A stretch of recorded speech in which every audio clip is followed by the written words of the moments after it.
Solo quería hacer algo bonito, espontáneo, un arreglo floral enviado al retiro de bienestar al que asistía Sam, un lugar de 5 estrellas que, según juraba, estaba haciendo maravillas por su embarazo. Tenía la dirección de su calendario. La Arboleda Serena, le dije por teléfono a la florista, dándole el nombre de mi esposa. Hubo una pausa. La voz educada y profesional al otro lado respondió: «Lo siento, señor, no tenemos a ninguna Samantha o Sam en nuestro sistema, ni en esta sesión, ni en ninguna sesión pasada». Sentí una extraña calma instalarse en mí, la misma concentración sobrenatural que tengo justo antes de una prueba crítica de fallo estructural. Le pedí que me deletreara el nombre del retiro. Confirmé la dirección 2 veces. Los datos eran claros, precisos y absolutamente imposibles. Todo lo que la mujer decía era lógico, excepto por una cosa. Significaba que las últimas 6 semanas de mi matrimonio, de todo mi futuro, habían sido una completa invención. Le di las gracias y colgué. El silencio en mi coche de repente se sentía vasto y aterrador. Conduje a casa en piloto automático, cada semáforo y cada curva una operación ejecutada por mi subconsciente mientras mi mente procesaba la anomalía. Mi vida era una serie de cálculos. Gestionaba proyectos de construcción de millones de dólares con una eficiencia fría y desapegada. Los puentes no mienten. El acero no finge su punto de ruptura. Todo se puede medir, predecir, controlar. Por eso, cuando Sam sugirió que un bebé podría reparar el abismo emocional que se había abierto entre nosotros, accedí. No por un anhelo paternal abrumador, sino porque era el siguiente paso lógico en el plan de vida que habíamos trazado. Un proyecto, como la casa, una estructura estéril y de alta gama en un suburbio perfecto que se sentía más como una sala de exposición que como un santuario. Comíamos a horas programadas, discutíamos las finanzas los domingos, y nuestra intimidad se había convertido en un intento planificado de concebir. La casa estaba inmaculada, como siempre. El silencio era tan perfecto que podía oír el zumbido del frigorífico de acero inoxidable. Sobre la mesa de la cocina, perfectamente alineado con el borde, había un sobre. Dentro, la última ecografía, la que me había enviado por foto hacía 2 días desde el retiro. «Mira qué fuerte late su corazón», escribió. Miré la imagen granulada en blanco y negro, otra pieza de datos, pero ahora, esa pieza estaba contaminada, flotaba en un mar de incertidumbre. La insistencia de Sam en este retiro exclusivo y caro, dirigido por un carismático gurú, había sido repentina. Dijo que era para conectar con el bebé, para encontrar la paz antes del nacimiento. Parecía razonable, otro paso calculado en el proyecto de la paternidad, pero la recepcionista del retiro no era una variable emocional, era un hecho, un punto de datos que contradecía todo el modelo. Me senté en el sofá de cuero blanco, tan rígido e incómodo como el día en que lo compramos. Encendí el teléfono y miré una foto nuestra de hace 5 años, en la inauguración de mi primer gran proyecto. Ella me miraba con una admiración que yo había confundido con amor, o quizás lo era, en aquel entonces. Quizás yo, con mi necesidad de orden y lógica, había exprimido la vida de nuestra relación hasta dejarla seca, pero esto no se sentía como una reacción a un vacío emocional. El dato de la llamada telefónica no encajaba en una ecuación de desamor. Se sentía metódico, planeado, y esa sensación, más que cualquier otra, me heló la sangre. El mundo de los sentimientos era caótico y ajeno para mí, pero el mundo de los planes, de los sistemas y de las estructuras, ese era mi territorio. Y por primera vez, sentí que estaba parado sobre una estructura diseñada por otra persona, y no tenía ni la más remota idea de sus verdaderos cimientos. Me desperté al día siguiente antes del amanecer, la mente ya trabajando, intentando encontrar una explicación lógica. Quizás la recepcionista era nueva. Quizás Sam se registró con su apellido de soltera por alguna razón de privacidad, pero eran racionalizaciones débiles, intentos de reparar una grieta en los cimientos con cinta adhesiva. Abrí nuestro calendario compartido en mi tableta. Allí estaba, bloqueado en color lavanda para las próximas 4 semanas, retiro de bienestar prenatal, la Arboleda Serena, la dirección, el número de teléfono, todo coincidía. La precisión de la entrada en el calendario, tan propia de Sam, ahora parecía siniestra. Era un dato falso, meticulosamente documentado. Mientras mi café se preparaba, mi teléfono vibró. Un mensaje de Sam. «Hola mi amor, la meditación de hoy fue increíble. Siento al bebé tan tranquilo. Te extraño». El mensaje incluía una foto de sus pies descalzos sobre una esterilla de yoga, con un jardín frondoso y desenfocado al fondo. La normalidad del mensaje era escalofriante. La mentira era tan casual, tan fácil. Fue en ese momento que la negación se evaporó, reemplazada por una fría y dura resolución. La confrontación era el camino de la emoción. Un camino de variables impredecibles, acusaciones y lágrimas. No era mi camino era el de los datos. No la iba a llamar, no le iba a preguntar por qué me estaba mintiendo. Iba a construir un caso, como si estuviera auditando la integridad estructural de un puente a punto de ser condenado. Comencé con lo más simple.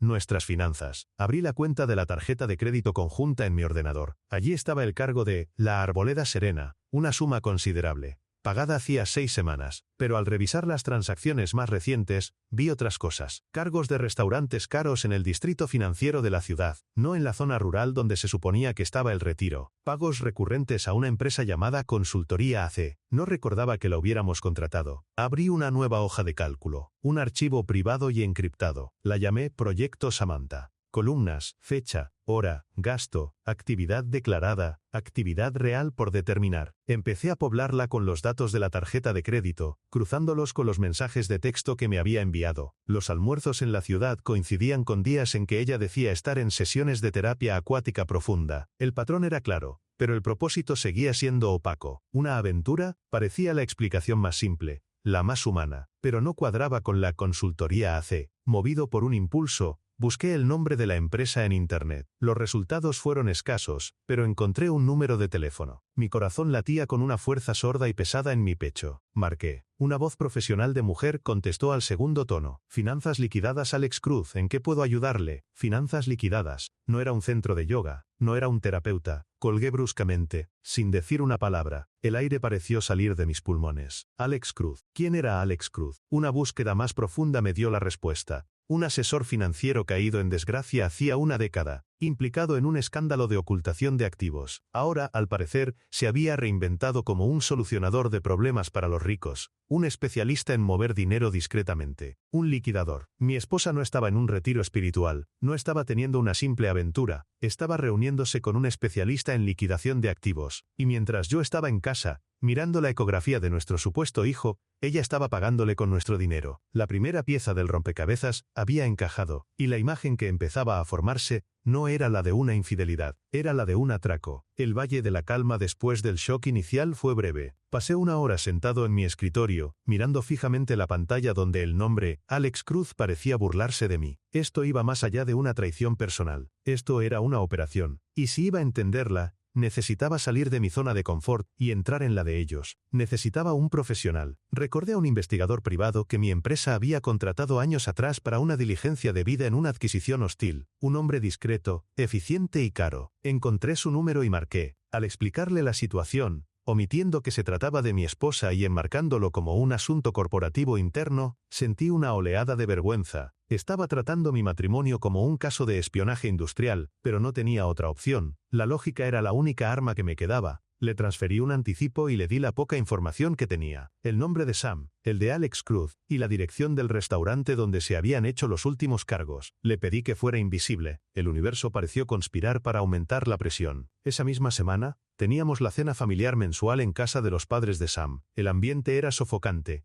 lleno de la autocomplacencia de la vieja riqueza. Cornelius, mi suegro, presidía la mesa como un rey en su corte. Era un hombre que medía el valor de las personas por su utilidad. Yo, el ingeniero de clase trabajadora que se había hecho a sí mismo, siempre había sido una herramienta útil para gestionar las inversiones inmobiliarias de la familia. Durante la cena, Cornelius levantó su copa de vino. Un brindis, dijo, mirándome directamente, por mi hija, que está creando la próxima generación de la familia, y por Bartholomew, que trabaja tan duro. Pero, Bartholomew, siempre tan serio, deberías relajarte. El estrés no es bueno para el padre de mi futuro nieto. La sonrisa no llegaba a sus ojos. No era un consejo, era una advertencia. Detrás de sus palabras, oí un mensaje claro. Sabemos que sospechas algo. Deja de buscar. Los días siguientes fueron una tortura de normalidad forzada. Intercambiaba mensajes de texto con Sam, preguntándole por sus clases de yoga y diciéndole que la quería. Cada palabra era una mentira calculada, un movimiento en un tablero de ajedrez que no podía ver por completo. Los amigos llamaban, las tías de Sam enviaban regalos para el bebé. Estaba atrapado en el centro de una ficción, que todos a mi alrededor creían real.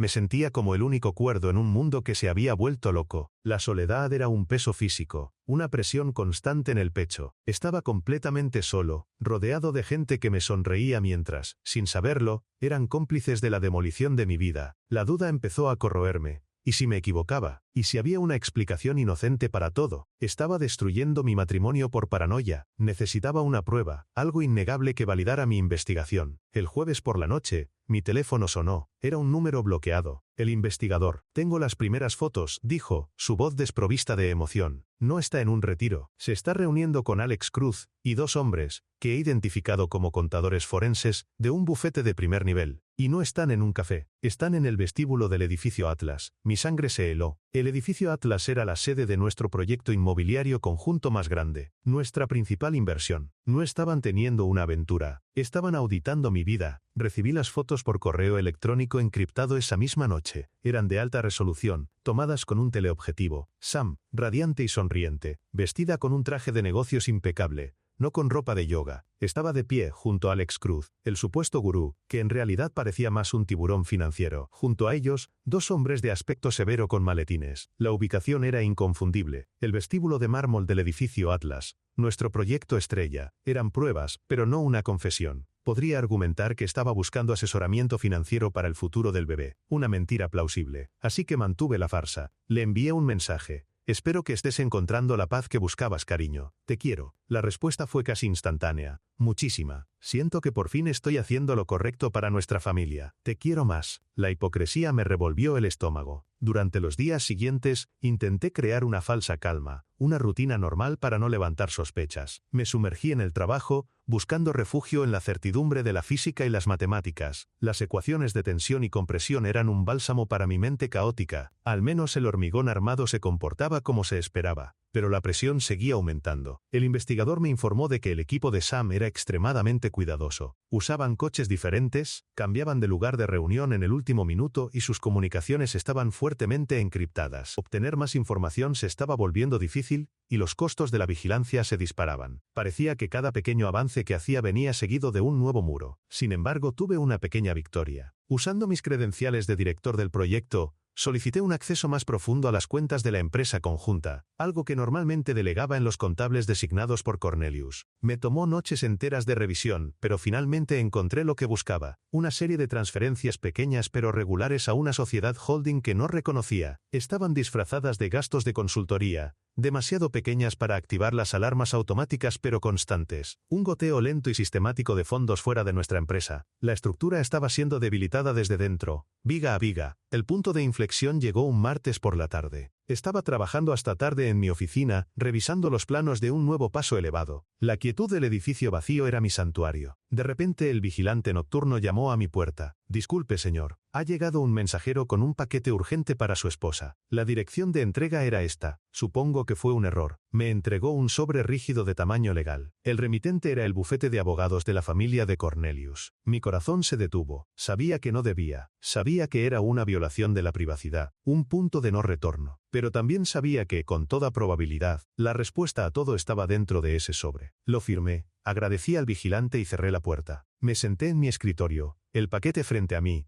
una caja de Pandora de papel manila. Pesaba en mis manos, no por su contenido físico, sino por el peso de la verdad que intuía dentro. Quizás me estás gritando ahora mismo, diciéndome que no lo abra, que hable con ella. Pero no lo entiendes. A veces, la única manera de saber si una estructura va a aguantar es empujarla hasta que se rompa. Con los dedos temblando, rompí el sello. El contenido del sobre se derramó sobre mi escritorio. No eran cartas personales ni documentos sentimentales. Eran papeles corporativos fríos y letales. Lo primero que vi fueron los documentos de constitución de una sociedad fantasma, registrada en las Islas Caimán. El nombre del único director me dejó sin aliento. Samantha, usando su apellido de soltera, era una entidad legal diseñada para ser invisible, un vehículo para ocultar activos. Debajo de esos papeles había algo aún peor, un anexo detallado, una hoja de ruta financiera. Era un calendario de transferencias de activos, programado para los próximos 6 meses. Listaba, con una precisión escalofriante, cómo los fondos de nuestra empresa conjunta de bienes raíces serían sistemáticamente desviados a la nueva sociedad fantasma. No era un simple desvío de fondos, era una liquidación completa y metódica de todo lo que habíamos construido juntos. Mi inversión, mis ahorros de toda una vida, el proyecto que había sido mi mayor orgullo profesional, todo estaba siendo desmantelado para ser transferido a una cuenta a la que yo no tendría acceso. acceso. El nombre de Alex Cruz aparecía varias veces, listado como facilitador y consultor estratégico, con unos honorarios astronómicos. El gurú, el solucionador. Todo encajó en su sitio con una claridad devastadora. La historia del retiro, del gurú espiritual, había sido una obra de teatro. Una distracción genial. Si yo me volvía suspicaz, buscaría a un amante. No buscaría a un equipo de contadores forenses y a un especialista en paraísos fiscales. Estaban jugando al ajedrez mientras yo creía que estábamos construyendo una familia. Y entonces, vi el último documento, el que lo rompió todo. Escondido al final del fajo de papeles había un informe médico de una clínica de fertilidad de la que nunca había oído hablar. Era una confirmación de embarazo, con fecha de hacía 4 meses. Parecía oficial, pero algo me llamó la atención. El membrete, la tipografía era ligeramente diferente a la de los documentos de nuestro seguro. El espaciado entre las letras parecía incorrecto, un detalle que solo un ojo entrenado en la precisión de los planos arquitectónicos podría notar. Con un nudo en el estómago, entré en el portal de nuestra compañía de seguros y busqué los registros médicos de Sam. Su última visita a su ginecólogo real había sido hacía 3 meses. Un chequeo rutinario. No había ninguna mención de un embarazo, ni una sola. Los análisis de sangre, las notas del médico. Nada, el informe en mi escritorio era una falsificación. El bebé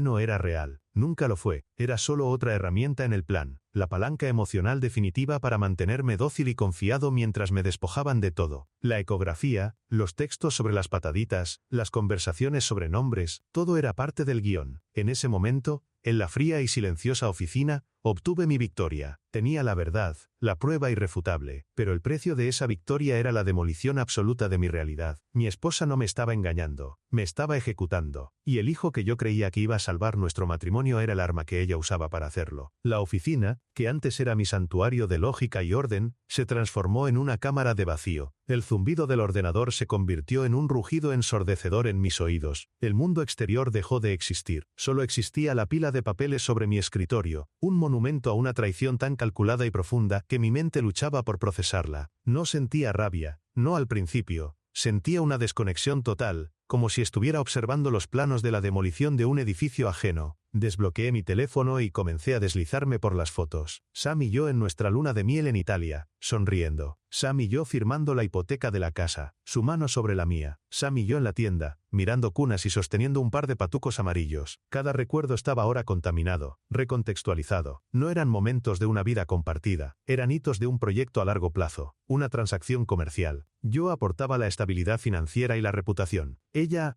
se lo llevaba todo. Conduje a casa, pero no era mi casa, era un escenario. Cada objeto, cada mueble que habíamos elegido juntos, ahora parecía un accesorio de atrezo. Las paredes parecían a punto de desplomarse. El silencio ya no era pacífico, era la quietud de una tumba. Estaba sentado en la oscuridad de la sala de estar cuando mi teléfono sonó. Era Cornelius. Su voz era suave, casi despreocupada. Bartholomew, Sam me ha comentado que un paquete importante para ella podría haber llegado a tu oficina por error. El mensajero debe haberse equivocado. Lo traerás a casa cuando vengas, ¿verdad? No era una pregunta, era una orden velada, una forma de decirme que sabían que yo tenía las pruebas. No contesté, simplemente colgué. La batalla había comenzado, y ellos acababan de hacer su primer movimiento. Me sentí completamente atrapado. Podía llamar a la policía, podía exponerlos, pero la explosión resultante lo destruiría todo. El escándalo no solo acabaría con Sam y su familia, sino que también salpicaría mi reputación profesional. La empresa conjunta se derrumbaría, los inversores entrarían en pánico y yo sería recordado como el hombre cuya empresa implosionó por un drama familiar. Estaba encadenado a las mismas personas que me estaban robando. El fin de semana, Sam regresó de su retiro, entró por la puerta, resplandeciente, con una sonrisa ensayada, se tocó el vientre, todavía plano. «Mi amor, te he echado tanto de menos», dijo, acercándose para besarme. La miré, a esta mujer, que era una completa desconocida para mí, y sentí un vacío tan profundo, tan absoluto, que fue como si el suelo desapareciera bajo mis pies. Era el punto de máxima desesperación, la carga máxima sobre una estructura que ya tenía fisuras por todas partes. Ella siguió hablando de la comida orgánica, de las clases de meditación, construyendo la mentira con cada palabra. Yo permanecí en silencio, la miré a los ojos, buscando un atisbo de la mujer de la que me había enamorado, pero no encontré nada. Solo los fríos y calculadores ojos de una socia de negocios a punto de cerrar un trato muy rentable. En ese momento supe que solo me quedaba un movimiento. No podía ser emocional, no podía ser vengativo. Tenía que ser como yo, preciso, clínico y demoledor. Al día siguiente, convoqué una reunión de emergencia del Consejo de Administración de la empresa inmobiliaria. Mi correo electrónico fue breve y formal, citando la necesidad de discutir una vulnerabilidad de seguridad crítica con implicaciones financieras significativas. Solicité la presencia obligatoria de todos los miembros del Consejo,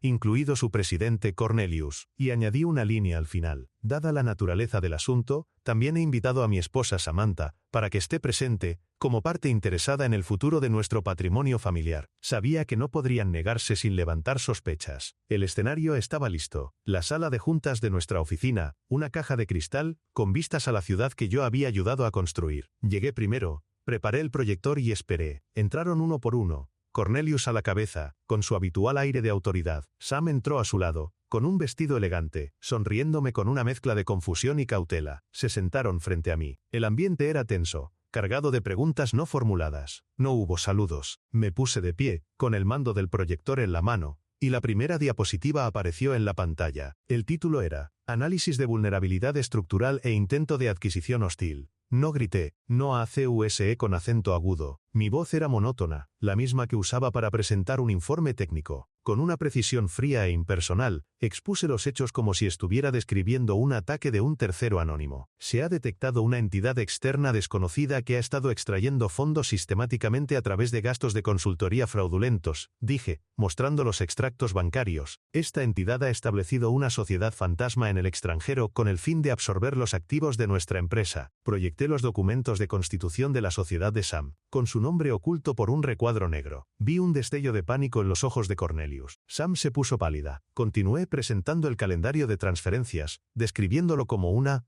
hoja de ruta para la liquidación hostil de la compañía. Nunca los nombré, no era necesario. Solo presenté los datos, pieza por pieza, construyendo un caso irrefutable. La sala quedó en un silencio sepulcral. Todos los miembros del consejo me miraban. Luego a Cornelius, cuyas manos estaban fuertemente apretadas sobre la mesa. Llegué a mi última diapositiva. En conclusión, dije, mirando directamente a mi suegro y a mi esposa, he recomendado una auditoría forense completa e inmediata. Además, he notificado a nuestros asesores legales que se preparen para contactar a las autoridades federales si no podemos identificar y neutralizar esta amenaza internamente. En las próximas 24 horas, jaque mate, les di una salida, una oportunidad de deshacer el daño sin una destrucción mutua asegurada. Podían confesar en privado, devolver el dinero y desaparecer, o yo quemaría toda la estructura hasta los cimientos, llevándomelos conmigo. Esa noche, los fondos fueron transferidos de vuelta a la cuenta de la empresa hasta el último céntimo. A la mañana siguiente, recibí un correo electrónico de una sola frase del abogado de Cornelius confirmando la disolución de nuestra sociedad y el inicio de los trámites de divorcio. Salí de la sala de juntas, sin mirar atrás a la cara de Sam, descompuesta por el shock y las lágrimas. Mi victoria era pírrica. Había salvado mi inversión y mi reputación, pero había perdido mi matrimonio, mi hogar y la vida que había construido,